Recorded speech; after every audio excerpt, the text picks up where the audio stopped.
morning, brothers and sisters. Hope you've been all doing well. I want to get on today and make a video about some things that have been happening, the move of God, and some of the things that I've been observing and seeing happening. I'm not going to look into the camera because I don't want it to be an unsafe situation while I'm driving, but I can certainly look around and talk at the same time. I just won't be able to look in the camera all the time, so forgive me for that, but I think it's more important that this message get out than me looking into the camera. So all right, I saw a video this morning by a good brother, a good friend of mine. We've talked on the phone and gotten to know each other a little bit, and his name is Aaron Kim, and he has been through the fire. We've had long discussions about some similarities of trials that we've been through, and he's one that understands what it means to surrender and to trust and to go through everything, the sanctification process in a pretty harsh way, like some of the testimonies that I've had in my videos. So we've gotten together and spoken a few times, and we comment, and I would recommend you go into his website. It's Aaron Kim, Aaron, last name Kim, Kim, and subscribe to his channel. He's a great brother, and I would recommend that I'm going to put the link below this video to his video that he put out today, and I want you to watch that first. You don't have to watch it first, but I'd recommend watching it first so it'll make sense what I'm about to say today. I've been meaning to make a video for about 4 days, and then Aaron came out with that video, and I said, that's it. I'm doing this today, regardless. So one of the things that Aaron's talking about in his video is surrender, and Aaron outlines real well, surrendering and how important it is, and then to trusting God as well. But I want to expand on that a little bit as well, because what happens is sometimes to say surrender, it sounds nice, but it's actually a very, very difficult thing to do. Our flesh fights us the entire way. It doesn't want to surrender at all. So there's one thing that you can do that would really help you surrender. So let me give you an example. I've been going through trials in the sense of being unsettled and anxious and fearful. And I know it's nothing more than the devil and the enemy attacking me. But even though I know it, and just because I simply know that the enemy's attacking me, doesn't always just suddenly mean that, hey, everything's, hunky-dory, and I'll just, I prayed, I read my Bible, I was worshiping, I was doing all these things, and it wasn't that it wasn't helping, but it wasn't truly getting deep down, getting rid of what I was feeling. And by the way, the feeling was coming out of nowhere. I don't know if it's the world that's affecting me, the spirits in this world that are just attacking me, which I definitely believe it's that, but extraneous to that, extra beyond that, I don't know if I'm not really sure if it's work or if it's just a bunch of things. Not quite sure, can't put my finger on it, doesn't really matter, but I know that the enemy is hard at work. So because of that, I got angry one day going to work because I couldn't shake it. It just seemed like I was praying and crying out, and it just wasn't going away. And it's because I couldn't truly surrender. It was me, it wasn't God, it was all me. I just lacked the faith. I had a dip in my faith, couldn't surrender like I needed to, and I decided to go on a fast. And I'll be quite honest with you, I went on a fast with intention. Okay, I'll be honest. I was determined to break this flesh of its stronghold, where the enemy could put his foot in and really start to climb. It's like that's the analogy in my mind. It's like having like places in your life where the enemy can grab a hold of you and not let go. Well, if you can break those walls down, he's got nothing to climb. So that's what it's like. So what I did was I went on a fast, and I'll tell you, I mean this. I didn't think it could be could be taken as quickly as it did. And as soon as I started going on the fast, I felt it leave me.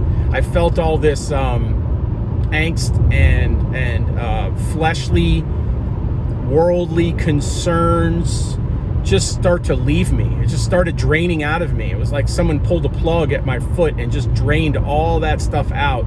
And by about the 4th day, I was tuned in. I was tuned into God.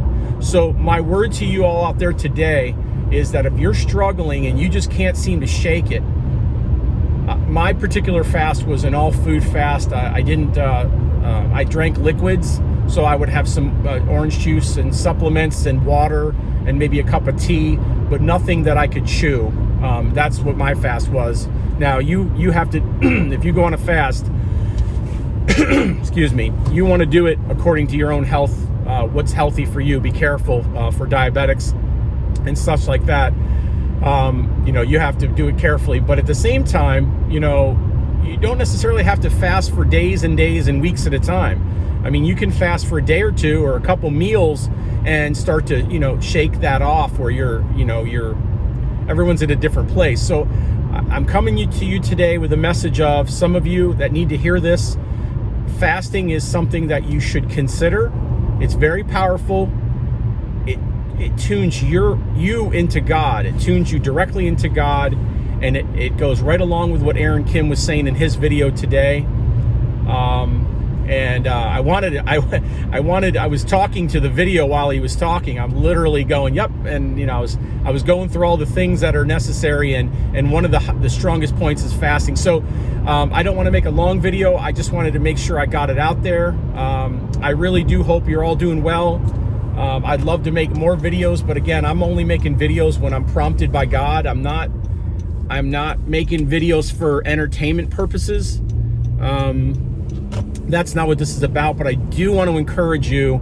And I'm sure, I have over 1,000 subscribers, and I know that out of 1,000 people, there are many weary people out there. And I will tell you, brothers and sisters, I can tell you this with a surety, that I am right there with you. I feel the weight of the world coming in, even though I know God and I know where I'm going, and I pray and I have joy because the fact I know what's going to happen. But we are still living in this fallen world, and the enemy is working hard because we have a target on our backs, and so I am not ignorant to feeling the way that I feel at times, and it can be very heavy, but you have to start identifying when the enemy's attacking.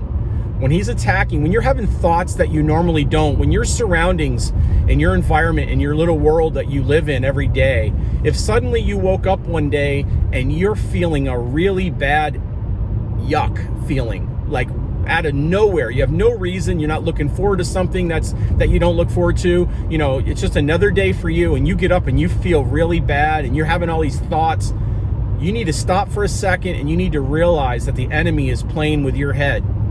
He is messing with you, and he will use other people to do that as well.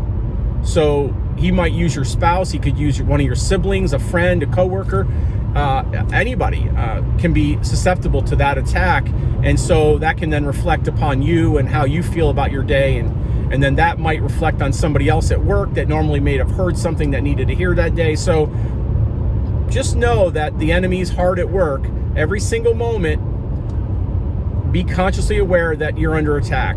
So I just want to get that out there and let you know that fasting is a fantastic way to break the enemy's hold. And I would recommend, if you've not fasted, I would recommend definitely trying it and seeing what I mean by that. If you're having a really bad time and you don't know what else to do and you feel completely lost, I'll tell you what, I didn't the first day or two, it started to get better, but I will tell you by the third, fourth day, it started to make a significant difference in my entire attitude, my spiritual man. So what happens is my physical man diminishes. My knees, I'm good. Sorry, you see me driving without my hands. I have my foot, knee in the wheel. I'm going straight. So your physical man diminishes, the flesh diminishes, and your spirit man increases. And what happens is, again, as Jesus said in kind of another analogy, whether it pertains to this or not, it still counts as true. Less of you and more of him. So less flesh, more Christ, more God, and you're going to be walking a much better path. So again, that's all I can tell you. As you beat your flesh down into submission, what Aaron Kim was talking about, getting, submitting, completely surrendering, humble, humility. Remember, I had a video on this as well, being humble and having humility in your life. Don't be proud and hoity and first in line and look at me, sit at the other side of the table, so you don't stand out. That's not what, that's how we're supposed to be living. Anyway, I don't want to make this video too long. I just wanted to also get out there and say, hope you're all doing well, and it was good to see you guys. And again, I hope to make a video soon. I love your comments. Please share and like it. It's very important so other people can see the video. As you well know, YouTube's clamping down pretty tight on videos, and everything helps to get the word out. And be encouraged that we're crossing that finish line soon. Things are heating up. I see it all. Sometimes I see too much of it, and I wish I didn't. But I get prepared spiritually, and just know that Christ is at the door, and he's very close. And God bless you all, and I hope to see you very soon on a video. And please leave comments. I always try to reply, and I think I do pretty good with that. So God bless you all. Take care. Bye-bye.